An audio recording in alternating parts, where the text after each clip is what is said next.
Justice Hema committee report പുറത്തു വന്നതിന് പിന്നാലെ സർക്കാർ പൂഴ്ത്തിയ പേപ്പറുകളുടെ പേരിൽ പലതരത്തിലുള്ള അഭ്യൂഹങ്ങളും പരക്കുന്നുണ്ട്.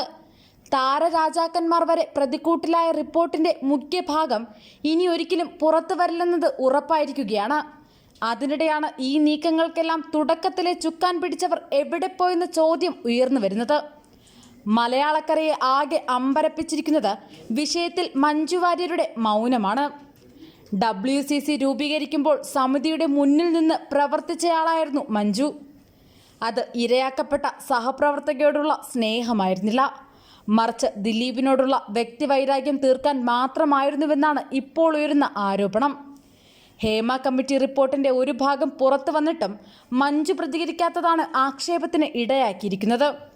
മാത്രമല്ല, നടി ആക്രമിക്കപ്പെട്ട കേസിൽ ദിലീപ് ജയിലിലായ ശേഷം WCCയുടെ പ്രവർത്തനങ്ങളിൽ നിന്ന് മഞ്ജു പിന്നോട്ട് പോയിരുന്നു.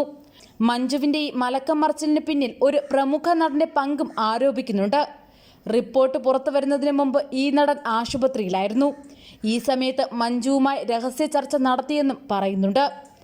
ഒരു കാലത്ത് മലയാള സിനിമയിലെ കിരീടം വയ്ക്കാത്ത രാജാവായി വാണിരുന്ന ദിലീപിന്റെ വളർച്ചയിൽ ഈ നടനുണ്ടായ അസൂയാണ് ഒരവസരം വന്നപ്പോൾ മുതലാക്കിയതും ദിലീപ് വേഗത്തിൽ ജയിലിലായതുമെന്നാണ് ഗോസിപ്പുകൾ.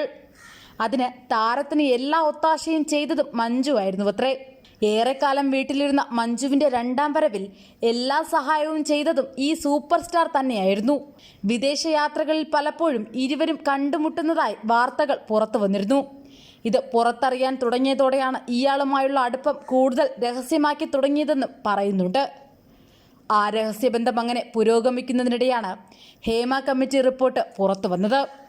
റിപ്പോർട്ടിന്റെ പരാമർശത്തിൽ ഈ നടൻ പ്രധാന സ്ഥാനത്തുള്ളതിനാൽ മഞ്ജുവിന് പ്രതികരിക്കാനും സാധിക്കുന്നില്ല. WCC രൂപീകരിക്കുന്നതിൽ ഒപ്പം നിന്ന മഞ്ജുവിന്റെ ഈ മലക്കം മറിച്ചിലിനെതിരെ നടി പാർവതി തിരുവോത്ത് ഉൾപ്പെടെയുള്ളവർ രൂക്ഷമായ വിമർശനമാണ് ഉന്നയിച്ചുകൊണ്ടിരിക്കുന്നത്. നടിയെ ആക്രമിച്ച സംഭവത്തിന് പിന്നാലെ മഞ്ജുവായിരുന്നു ഇതിന് പിന്നിൽ പ്രവർത്തിച്ചവരെ നിയമത്തിന്റെ മുന്നിൽ കൊണ്ടുവരണമെന്ന് ആദ്യം ആവശ്യപ്പെട്ടത്. പിന്നാലെ നടൻ പൃഥ്വിരാജ് ഉൾപ്പെടെ മഞ്ജുവിനെ അനുകൂലിക്കുകയും ചെയ്തു. പിന്നാലെയാണ് പിണറായി വിജയനെ സമീപിച്ചതിനെ തുടർന്ന് രാജ്യത്ത് ആദ്യമായി ഇങ്ങനെയൊരു കമ്മിറ്റി രൂപീകരിച്ചത്. വുമൺ ഇൻ സിനിമ കളക്റ്റീവിന് കിട്ടിയ ആദ്യ പ്രഹരമായിരുന്നു മഞ്ജു ഈ കൂട്ടായ്മയിൽ നിന്ന് പിന്മാറിയത്. ഇതുവരെ മഞ്ജു അമ്മയിൽ നിന്ന് എന്തുകൊണ്ട് രാജിവെച്ചില്ല എന്ന ചോദ്യവും ഉയരുന്നുണ്ട്. മഞ്ജു വാര്യരെ മുന്നിൽ നിർത്തിയായിരുന്നു WCCയുടെ തുടക്കം. പിന്നീട് എന്തുകൊണ്ടാണ് മഞ്ജു അതിൽ നിന്നും പിന്മാറിയതും നിശബ്ദയായി തുടരുന്നതും? ഇതൊക്കെയാണ് പ്രധാനമായും ഉയരുന്ന ചോദ്യങ്ങൾ.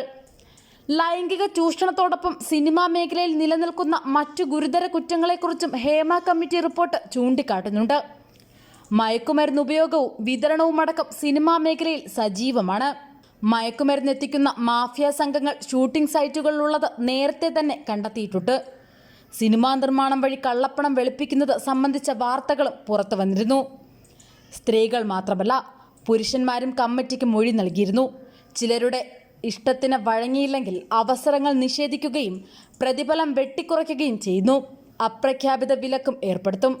സിനിമയെ നയിക്കുന്നത് പ്രത്യേക കോക്കസാണ്. അതിന് പുറത്താണെങ്കിൽ അവസരങ്ങൾ ഉണ്ടാകില്ലെന്നാണ് മിക്ക സിനിമാ പ്രവർത്തകരുടെയും പ്രധാന പരാതി.